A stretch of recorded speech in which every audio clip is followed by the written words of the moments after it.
खरंच कधी-कधी इतकं सोपं जीवन पाहायला मिळतं आणि विचार पडतो, की याबाबत आपल्या इथे अनेक अडचणी का आहेत?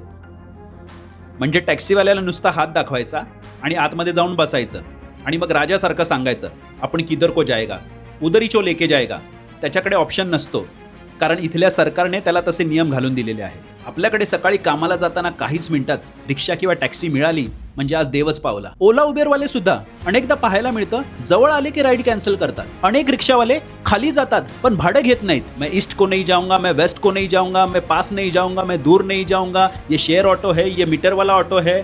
Why it is so complicated man?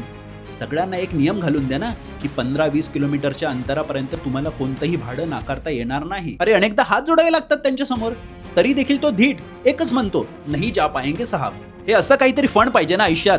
Direct गेलो, बसलो आणि पोहोचलो पाहिजे तिथे. असं नाही होत ना. निदान 8-10 लेटमार तरी यांच्यामुळे आपले लागले पाहिजेत.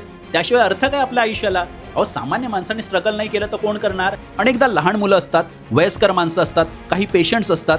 सगळ्यांना मना करेंगे. माणुसकी बिनुसकी गई खड्ड्यात. काही 5-10% लोक चांगली असतात, परंतु मॅक्झिमम ह्या सगळ्या केसेस आपल्याला अशाच पाहायला मिळतात आणि हे सगळं अनेक वर्षापासून असंच चालू आहे. संध्याकाळी सुद्धा 15 ते 20 मिनिटाच्या अंतराला 1-1.5 तास लागतोय घरी जायला.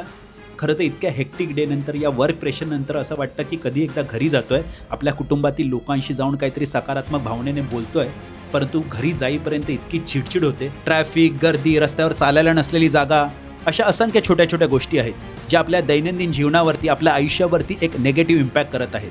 आणि खरं तर या सगळ्या आपण फिक्स करू शकतो, परंतु या सगळ्याच्या विरोधात आवाज उठवणं महत्त्वाचं आहे.